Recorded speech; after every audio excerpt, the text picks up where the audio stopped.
बार बार कौशिक चरण शीस नाई कहराव, यह सब सुख मुनिराज तव कृपा कटाक्ष पसाव।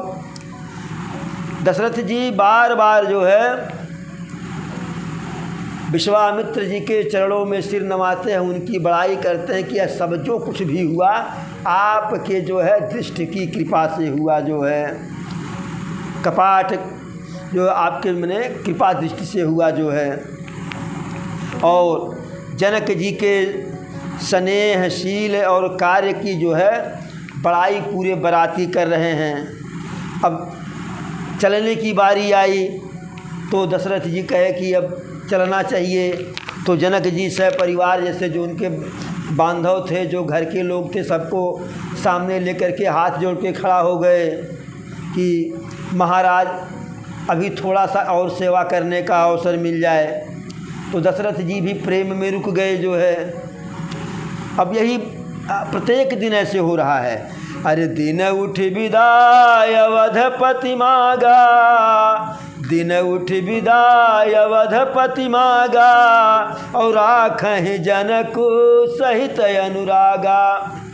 प्रत्येक दिन जैसे सुबह उठते थे दशरथ जी और संदेशा भेजते थे कि अच्छा अब ऐसा है कि मिथिलेश से कहिए, जनक जी से कहिए, मिथिलापति से कहिए कि अब हम चलना चाह रहे हैं, बारात लेकर के विदा होना चाह रहे हैं। और संदेशा उधर पहुंचता था, उधर जनक जी हाथ जोड़ करके आकर के खड़ा, अरे समझी एक दिन और। ऐसे करते करते 15 दिन बारात रुक गई जो है।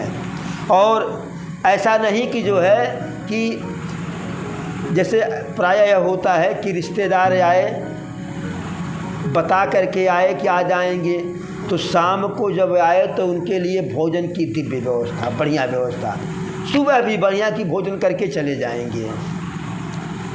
लेकिन अब अगर वह एक दिन और रुक गए तो जो शाम वाली व्यवस्था है वह तो सेम सुबह नहीं रहेगा, क्योंकि शाम को आने की व्यवस्था जो है भाई बाराती जब जाते हैं, बरातिये मान लीजिए, रिश्ते बतिये छोड़ दीजिए, कि जो व्यवस्था शाम को होता है भोजन का, यहाँ स्टॉल वहाँ स्टॉल जो है, चाउमीन है तो फुल्की है, डोसा है, इडली है, टिकिया है, फल लगा हुआ है, ऐसा सुबह नहीं रहता है ना। तो ऐसे जब रिश्तेदार हमारे यहाँ आते हैं तो जब आएंगे, दिन में आए तो शाम के उनके भोजन की व्यवस्था दिव्य होती है।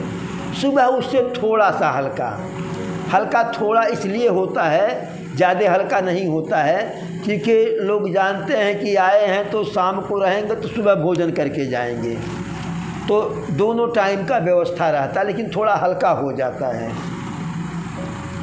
अब एक दिन और रुक गए तो जब उस शाम का भोजन जो है सुबह वाले भोजन से हल्का, कल भर और रुके जो मैंने कल सुबह का भोजन और हल्का, ऐसे हल्का हल्का होते होते कहाँ पहली बार आए तो 3 तरह की सब्जी, और कहाँ 3 दिन रुके तो 1 तरह की सब्जी। और पहली बार आए तो पहले दिन जो है, पहले टाइम में 3 तरह के सब्जी के साथ अचार और भरुआ मिर्चा और सलाद भी।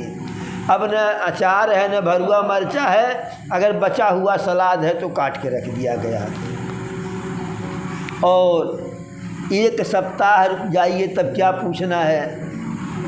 1 सप्ताह दामाद रुक जाएंगे तो सास कहेंगी कि पौना कहूँ ठहरे जाए, जाते घूमे। हाँ मम्मी, हाँ माता जी जाते है, झोरवा ले लिया जे जौन बे, और वहर से सब्जी ले आवल जाई, तो रुपया दे दी, 100 रुपया का सब्जी लाना है, 200 दे दी। अब दामाद जी थे हमें प्रसन्न की जो है सब्जी 100 की है, 100 टहलने में पा गए हम जो है। अब सोचे कि एक दिन और रुकेंगे, फिर सब्जी लेने जाएंगे, फिर 100 रुपया मिलेगा। तो सास जी बड़ी चालाक रहती हैं, तो उस दिन 150 रुपया दे करके भेज दिए, भैया जाइए सब्जी ले आओ जाइए। फिर रुक गए तो 100 रुपया दे करके। अब उनको लगा जो है कि अब इसमें भी घाटा है, सब्जी लाने में भी घाटा है। एक लोग ससुराल गए थे तो बड़ा मान जान हुआ।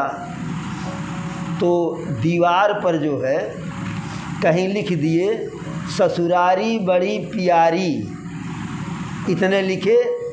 तो ससुर जी कलाकार थे, वो सोचे कि लिखे हैं ससुरारी बड़ी प्यारी, तो कहीं ऐसा तो नहीं इनका मतलब कि एक आध हफ्ता 15 दिन महीना रुकना चाह रहे हैं। तो अगली लाइन ससुर जी लिख दिए जो है, जो रहे दिना द्विचारी।